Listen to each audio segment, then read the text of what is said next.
उन्हें कहते तेलुगु बिड्डा। अरे वाह वाह, हम नहीं है तेलुगु बिड्डा? क्या तेलंगाना में मुसलमानों का रोल नहीं है? हम नहीं चाहते ना? हम अगर नहीं जाते तेलंगाना एजुटेशन में, जिंदगी भर केसीआर, कविता, केटीआर उल्टा भी लटक गए तो नहीं होता तेलंगाना। ये मुसलमानों की भीख है तुमको जो इख्तिदार मिली, ये मुसलमानों की जूतियों का सदका है जो तुम्हारे को, तुम आज चीफ मिनिस्टर बन के बैठे। और हिंदुओं में जो है एक आदमी मरने के बाद में दोबारा उसका जन्म पैदा होता, तो हमारे कने पीवी नरसिम्हा राव का केसीआर की शक्ल में दोबारा जन्म पैदा हो गया। ये हमारे छोटे केसीआर साहब जो है, इनको अचानक हमारे जो छोटे पीवी नरसिम्हा राव है इन्हों, ये छोटे पीवी नरसिम्हा राव बन गए इनको अचानक मोहब्बत आ गई पूरे केसीआर का। आप बताइए मेरे को कि PV Narasimha Rao as a prime minister, no doubt he is from Telangana, Telangana के है इन्हों, लेकिन एक कारनामा ऐसा बताओ, कोई बड़ा प्रोजेक्ट बताओ। जैसा अगर मुगलिया दौर है, आप बोल सकते हैं कि भाई चार मीनार बनाए, गोलकुंडा किला बनाए। निज़ाम का दौर है, आप बोल सकते हैं कि भाई उस्मानिया हॉस्पिटल बनाए, आप बोल सकते हैं कि भाई उस्मानिया यूनिवर्सिटी बनाए, बड़े बड़े डैम्स बनाए, प्रोजेक्ट्स बनाए। लेकिन पीवी नरसिम्हा राव के 5 साल के दौर में एक बड़ा प्रोजेक्ट बचाओ जो तेलंगाना में बनाए। तो तेलंगाना में, और अगर पीवी नरसिम्हा राव को तेलंगाना की इतनी चाहत होती तो उसी वक्त पे तेलंगाना अलग कर देते थे। एआईसीसी के भी सदर थे, प्राइम मिनिस्टर भी थे, बैठ के बुला के कैबिनेट मीटिंग तेलंगाना अलग कर देते थे। नहीं भाई आंध्रा से अलग कर दो, तेलंगाना वालों के साथ नाइंसाफी हो रही, लेकिन कोई ऐसा वाकया नहीं हुआ। अब ये बेचारे हमारे केसीआर साहब को अचानक मोहब्बत हो गई, वरंगल का नाम तब्दील करके मैं पीवी नरसिम्हा राव डिस्ट्रिक्ट रख देता हूँ, हैदराबाद सेंट्रल यूनिवर्सिटी का नाम तब्दील कर देता हूँ, पीवी नरसिम्हा राव का नाम रख देता हूँ। फिर उसके बाद में आपके हर डिस्ट्रिक्ट में एक पुतला लगाता हूँ। फिर सबसे पहली चीज़ कहते पार्लियामेंट में फोटो लगाते कहते, फिर असेंबली में फोटो लगाते कहते। तो अब आप बतलाइए कि लिटमस टेस्ट फॉर एमआईएम है।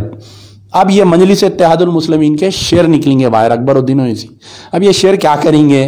क्या ये पीवी नरसिम्हा राव के ऊपर एहतजाज करेंगे नहीं करेंगे? ये मस्जिदों के ऊपर एहतजाज करेंगे नहीं करेंगे असेंबली है? तो यकीनन पूरा ड्रामा सेट है। ये पूरे एमआईएम के एमएलए उठेंगे, पोडियम तक जाएंगे, एहतजाज करेंगे, गड़बड़ करेंगे, धूम धड़ाका होगा, वॉकआउट होगा। फिर इनके चमचे मकबरा बाहर निकल जाएंगे, क्या बोले भाई, क्या बोले भाई, क्या बोले भाई, पूरा सोशल मीडिया भर देंगे, देखो कैसी तकरीर हुई। तो मैं आपको पहले से ही बता रहा हूँ कि ऐसा ही एहतजाज जो है आलेर एनकाउंटर के ऊपर हुआ, आज तक मसला हल नहीं हुआ, आज तक कातिलों को, पुलिस वालों को गिरफ्तार नहीं करे। एनएचआरसी की रिपोर्ट आ गई कि एनकाउंटर फर्जी था बोल के 5 लाख रुपए दे दो बोल के आ गया। आपके किशनबाग में फायरिंग में 4 बच्चों को मार दिया, उसके ऊपर स्पेशल इन्वेस्टिगेशन टीम की रिपोर्ट नहीं आई। आपके मुस्तफ़ा उद्दीन, जिसको आर्मी वाले बदफेली करके उसको जिंदा जला दिए, आज तक उसको इंसाफ नहीं मिला। मक्का मस्जिद के बम धमाके के कातिल बाइज्जत बरी हो गए, हुकूमत अपील पे नहीं गई। वटोली के कातिल बाइज्जत बरी हो गए, हुकूमत उसके ऊपर अपील पे नहीं गई। तो ऐसे कई वाकयात पे अकबरुद्दीन ओवैसी ऑलरेडी एहतजाज करे हुए है। अपना डब्बा बजाए जाके अंदर दड़ दड़ दड़ दड़ करे, एहतजाज करे, जोशीली तकरीर करे, निकल गए पट्टे निकल के बाहर जो है क्या बोले भाई, क्या बोले भाई, जीतेगा भाई जीतेगा, शेर जीतेगा, देखो देखो कौन आया। ये पूरा ड्रामा होने वाला है। लेकिन अब पब्लिक बेवकूफ़ नहीं बनेगी। 7 तारीख से पहले ही बोल रही पब्लिक कि भाई अब ये सब बंद करो, आप कोई रियल करो। मस्जिद का काम जब तक वहां पर सेक्रेटेरिएट में चालू नहीं होगा, उसी मुकाम पर, दोनों मस्जिदों का सेम मुकाम पर, जब तक ये दोनों को माफ करने वाले नहीं हैं, आने वाले बल्दिया इलेक्शन में ये दोनों की ऐसी पिटाई होंगी, टीआरएस की और एमआईएम की। वो 94 में जैसा मजलिस एक एमएलए पे आ गई थी, वैसी वो हालत होने वाली है इंशाल्लाह। और बड़े हैरत की बात है, मुझे कविता का बयान सुन के ऐसा दिखा मुझे कि भाई आरएसएस कहाँ कहाँ घुसी हुई है, आरएसएस की चड्डी कहाँ कहाँ घुसी हुई है, बल्कि मेरे को हैरत हुई। तो अगर कविता मैडम ये बोलते कि मेरे वालिद को भारत रत्न दियो, तो मैं मानता था कि ठीक है भाई, कुछ हमारे केसीआर साहब के आपके बहुत सारे कारनामे हैं, तेलंगाना के लिए एजुटेशन करे, उनको दे सकते।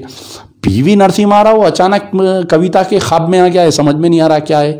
अरे कौन पीवी नरसिम्हा राव बाबरी मस्जिद को शहीद कराया? अरे कौन पीवी नरसिम्हा राव टाड़ा लाया, पोटा लाया, हजारों मुसलमानों को जेलों में डाला, उन्हें कहते तेलुगु बिड्डा। अरे वाह वाह, हम नहीं है तेलुगु बिड्डा, क्या तेलंगाना में मुसलमानों का रोल नहीं है? हम नहीं चाहते ना, हम अगर नहीं जाते तेलंगाना एजिटेशन में जिंदगी भर केसीआर, कविता, केटीआर उल्टा भी लटक गए तो नहीं होता तेलंगाना।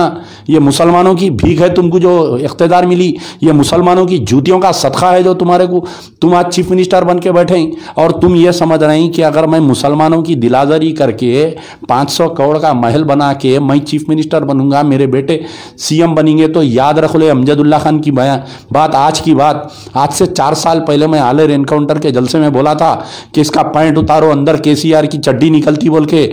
आज बोल रहे लोग अरे खान साहब आप जो 4 साल पहले बोले थे ये बात सही है बोल के। अब मैं बोल रहा हूं ये महल जरूर बनेगा, लेकिन मुसलमानों के इबादत गाह को तोड़ के जो महल बनेगा, ना केसीआर उसमें कदम रख सकेगा, ना केटीआर सीएम बन के उसमें कदम रख सकेगा। लिख लो ये मेरी आज दीवारें 9 तारीख लिख लो आज।